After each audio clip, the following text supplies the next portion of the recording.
Good afternoon, ladies and gentlemen. Thanks a lot for joining, after this short lunch break. I hope we will be able to keep you awake for the next 30 minutes.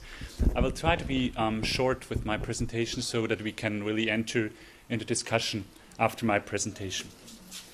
It's really a pleasure for me and an honor to be here with you, and I want to thank the Institute for Cultural Diplomacy for the kind invitation, the warm welcome. It's really enjoyable to be here. I want to share with you some thoughts on the relation between democracy and human rights. Well, unfortunately, Switzerland gave us a very concrete, actual case. As you may know, in November 2009, Swiss voters have supported a referendum proposal to ban the building of minarets in Switzerland. More than 57% of voters voted in favor to ban minarets constructions in Switzerland. And in its reaction, the federal government of Switzerland said it will accept this decision.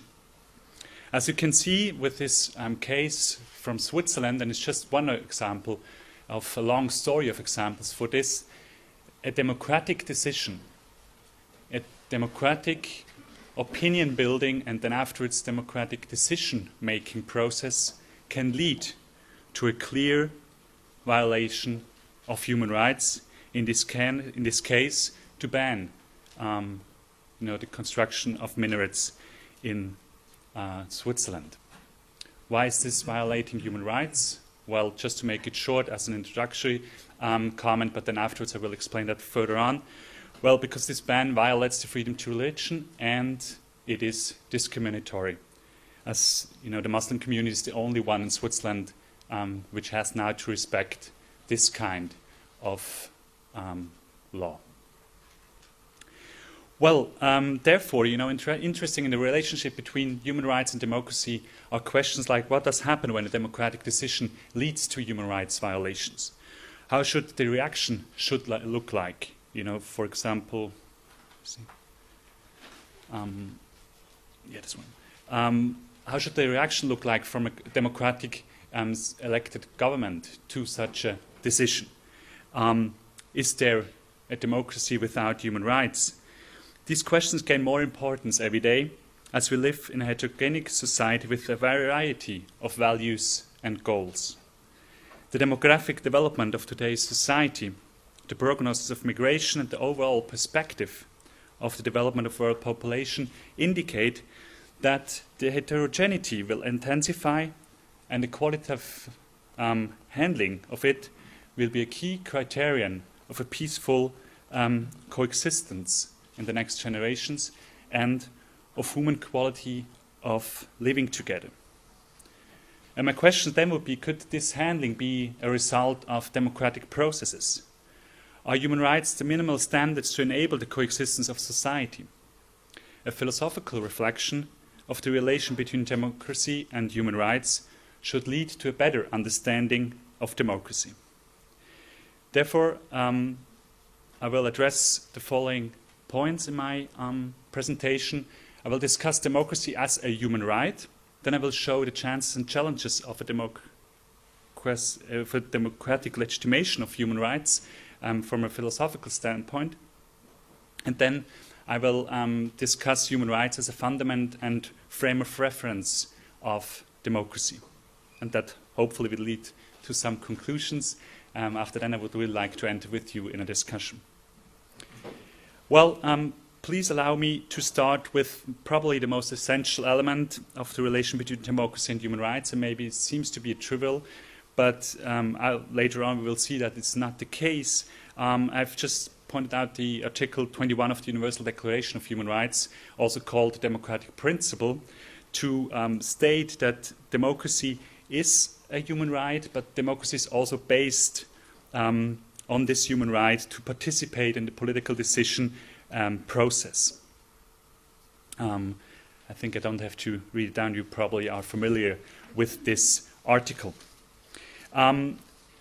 This leads us, though, to the question, what is actually a human right? And I would like to start with discussing this to state that, of course, human rights are rights. That means that they express a certain normative position, which gives us the possibility to act. It enables us to act in a certain way, but it also limits our action. Rights limit actions, and they give us also a reason to act in relation to laws. And give also, from a collective perspective, a certain weight to aspects of our coexistence, as they are made after a democratic process, they were made law. So therefore, this specific aspect of our coexistence has a certain weight to become a law. These rights then build systems of norms, and you may ask yourself why I'm explaining you that after the lunch break. I do that because I want to point out that human rights are complex rights, as they have this legal dimension, you're probably familiar with, but they have also a political dimension, as they can be arguments within a political process, but they can also be a result of a political process. As we have right now, for example, on UN level, the discussion on the right to water, should that be a human right or not? Is that already included in the existing canon of human rights? Or we have the discussion about the right to a clean environment. Also there we have an actual political discussion going on, which is actually contributing to the development of human rights. And the third dimension I will stress on is the philosophical, moral dimension of human rights. You see there a certain complexity in human rights because there are at the same time these three dimensions included. What I mean by moral rights or by moral dimension of human rights is that it's a certain ethical aspect. What about human beings living in a state or in a region where human rights are not applied? There you have a certain ethical aspiration that also these human beings should be right holders. And that's actually the meaning of this moral, philosophical dimension of human rights. Human rights, as moral rights, are universal, egalitarian, individual, and categorical, and they make legitimate demands with corresponding positive and negative duties. They are weak rights because they're not enforceable but appellative, and the consequences of their violations are moral sanctions like public shame but not legal sanctions.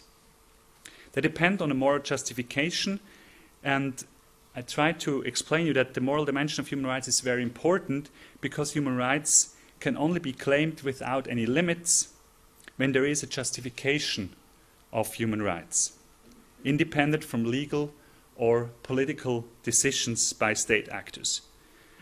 This justification must be a moral or philosophical one because it must convince everyone in the same way, that is to say that it needs to be a universal moral justification which legitimates the concept that all human beings are equal and have the same rights.